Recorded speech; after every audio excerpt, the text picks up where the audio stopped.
JCB से lift, बारिश है प्रचंड, मझधार में उत्तराखंड। भारी बारिश की आफत तबाही, जेसीबी से नदी पार कराई।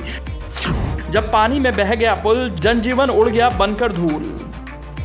राहें कितनी भी मुश्किलों से क्यों ना भरी हों, अगर सामने दरिया है तो भी निकल कर जाना है। उसके लिए किसी भी तरह का आइडिया क्यों ना लगाना पड़े। कुछ ऐसा ही हो रहा है आजकल उत्तराखंड में। सीधी बात करते हैं आज इस तस्वीर पर। देखिए, जो जेसीबी जमीन को खोदने का काम करती है, उस जेसीबी से सवारियों का काम किया जा रहा है।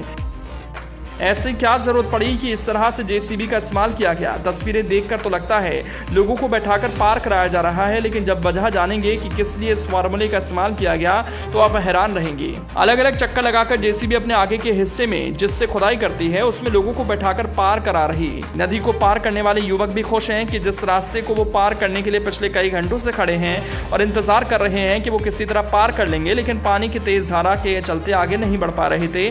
ऐसे में जेसीबी ने वो काम किया जिसकी जरूरत थी। जेसीबी लिफ्ट बन गई और मददगार भी। तो चलिए बताते हैं कि ये तस्वीर कहां की है और किस वजह से इस तरह लोगों को जेसीबी में बैठाकर पार कराया जा रहा है।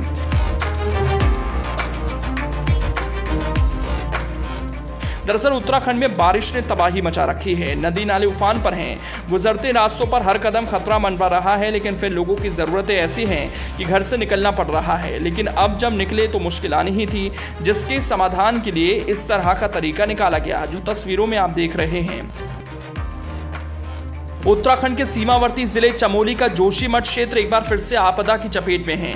नीति घाटी में सूखी भलगांव के पास जुम्मा नाले में फिर वैसी ही तस्वीर देखने को मिली जैसी 7 फरवरी 2021 को ऋषिगंगा में देखने को मिली थी। हालांकि आसपास कोई पावर प्रोजेक्ट ना होने से ऋषिगंगा जैसी त्रासदी नहीं हुई, लेकिन जुम्मा नाले में बने पुल के बह जाने से एक तरफ जहां इस घाटी के दर्जन भर गांव अलग थलग पड़ गए, वहीं दूसरी ओर चीन बॉर्डर तक सेना को जरूरी वस्तुओं की सप्लाई बंद हो गई। चमोली जिले में जोशीमठ से करीब 50 किलोमीटर दूर नीति घाटी के जुम्मा नाले में अचानक उफान आ जाने से चीन बॉर्डर तक पहुंचने वाला एकमात्र मोटर मार्ग रात को टूट गया। जिसने देखा है वो बताते हैं कि 10 जुलाई की शाम को ग्लेशियर फटने से जुम्मा नाले में अचानक उफान आ गया। ये उफान उस समय आया जब इस क्षेत्र में बारिश नहीं हो रही थी। नाले में आए इस उफान के कारण भारी भरकम पत्थर मोटर पुल के नीचे फंस गए। इससे नाले का प्रवाह बाधित हो गया। इस स्थिति को देखते हुए शाम से ही पुल के टूटने की आशंका जताई जा रही थी, लेकिन समय गुजरने के साथ साथ आखिरकार देर रात पुल बह ही गया। ये जो तस्वीरें देख रहे हैं, चमोली के सीमांत क्षेत्र जुम्मा में बारिश और ग्लेशियर के हिमखंड टूटने से पुल बह गया तो जेसीबी द्वारा ग्रामीणों को पार करवाना पड़ा। इससे साफ हो जाता है कि बारिश का खौफनाक मंजर कैसा है और किस तरह से बारिश अपना रौद्र रूप दिखा रही है, जिससे जनजीवन पूरी तरीके से प्रभावित है। जो पानी एक पुल को बहा ले गया तो सोचिए पानी की ताकत कितनी होगी। फिलहाल बारिश के दिन चल रहे हैं, ऐसे में बाहर निकलना मुश्किल तो है। उत्तराखंड न्यूज भी आपसे अपील करता है कि जरूरत हो तभी बाहर निकलिए।